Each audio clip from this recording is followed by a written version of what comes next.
Hello students, आज हम जंतुओं में जनन के बारे में जानेंगे। बेसिकली इस वर्कशीट में मानव जनन तंत्र के बारे में समझाया हुआ है। ठीक है, हम जानते हैं कि लैंगिक जनन में नर और मादा दोनों की आवश्यकता होती है। मानव में नर और मादा दोनों में अलग अलग जनन तंत्र होते हैं। आज हम मानव मादा यानी कि एक फीमेल जनन तंत्र के बारे में जानेंगे। मादा जनन तंत्र में शामिल होते हैं तो एक जो फीमेल होती है यानी कि जो एक स्त्री होती है, उसके जनन तंत्र में ये 3 चीज़ें होती हैं बेसिकली। तो यहाँ पे देखो एक चित्र दे रखा है, ये 3 तंत्र हैं। ये सबसे पहले तो हो गया ये गर्भाशय। इस गर्भाशय से इस तरीके से अंडवाहिनी निकलती है। ठीक है, 2। और ये जो होता है ना, ये गोल गोल, ये होता है अंडाशय। यहाँ अंडाशय में अंडा बनता है और फिर अंडवाहिनी से होता हुआ गर्भाशय में जाता है। ठीक है, तो ये पूरा प्रोसेस है।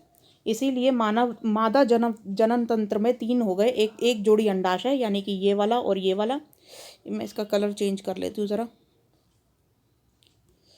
हाँ, तो एक ये वाला हो गया, एक ये वाला हो गया अंडाशय, एक हो गया अंडवाहिनी, 2 अंडवाहिनी हो गई। ठीक है, और ये हो गए गर्भाशय, तो ये वाला पूरा गर्भाशय। इस तरीके से हमारी ये 3 अंग है। मादा जनन अंगों के कार्य। तो अंडाशय क्या करता है, यह मादा युग्मक उत्पन्न करता है यानी कि अंडाणु, जिसे अंडाणु कहते हैं। तो ये अंडे उत्पन्न करता है। अंडाशय क्या करता है, अंडे उत्पन्न करता है, जिसे अंडाणु बोलते हैं। अंडाणु भी शुक्राणु की तरह एकल कोशिका होती है और स्त्रियों में ये एक कोशिका जीव होते हैं। मतलब इसके अंदर क्या होता है, एक केंद्रक होता है अंडाणु में और ये एक इस तरीके से अंडाणु जो होता है वो दिखता है। ठीक है, स्त्रियों में प्रति माह दोनों अंडाशयों में से किसी एक अंडाशय में एक अंडाणु विकसित होता है जो अंडवाहिनी में आता है। तो यानी कि इन दोनों में हर माह, मतलब हर महीने, वैसे तो हर 2 महीने में बनता है। ठीक है, तो एक बारी इसमें से गिरता है 1 महीने में और एक बारी इसमें से गिरता है अगले महीने।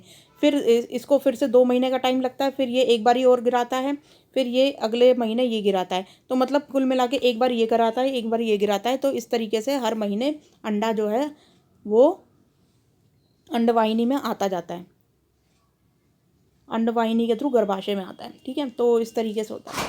फिर यहाँ पर अंडवाहिनी में आ जाता है। अब अंडवाहिनी के बारे में जानते हैं। तो इसे डिंब वाहिनी या फैलोपियन ट्यूब भी बोला जाता है। ये इस तरीके से होती है थोड़ी। ठीक है, तो यहाँ से अंडा बना और फिर ये आते आते यहाँ पर आ जाता है।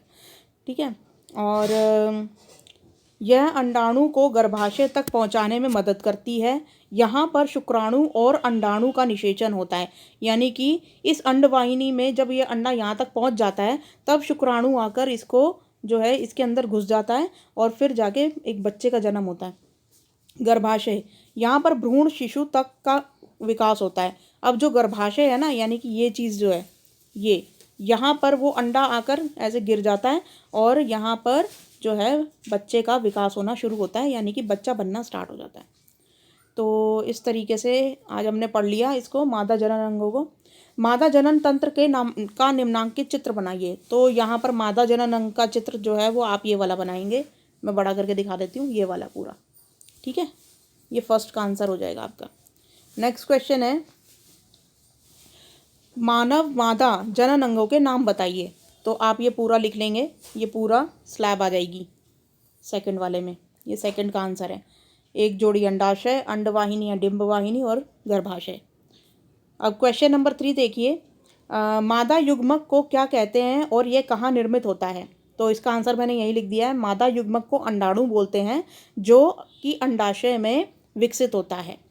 तो अब नेक्स्ट है क्वेश्चन, शिशु का विकास मादा जनन तंत्र के किस भाग में होता है। तो गर्भाशय में होता है। तो गर्भाशय आप लिख लेंगे यहाँ पे। ठीक है, अच्छा, सही और गलत का निशान लगाओ। अंडाणु एकल कोशिका नहीं है, गलत। अंडाणु एकल कोशिका है। ठीक है, मानव का अंडाणु बहुत बड़ा होता है, गलत। ये भी गलत, बहुत छोटा होता है। और स्त्रियों में प्रति माह दोनों अंडाशयों में से किसी एक अंडाशय में विकसित अंडाणु अंडवाहिनी में जाता है। एकदम सही बात है कि प्रति माह जो होता है एक अंडाशय में से एक अंडाणु निकलकर डिंबवाहिनी से होता हुआ जाता है। तो इस तरीके से ये हो गया, आज की वर्कशीट कंप्लीट होती है। Thank you.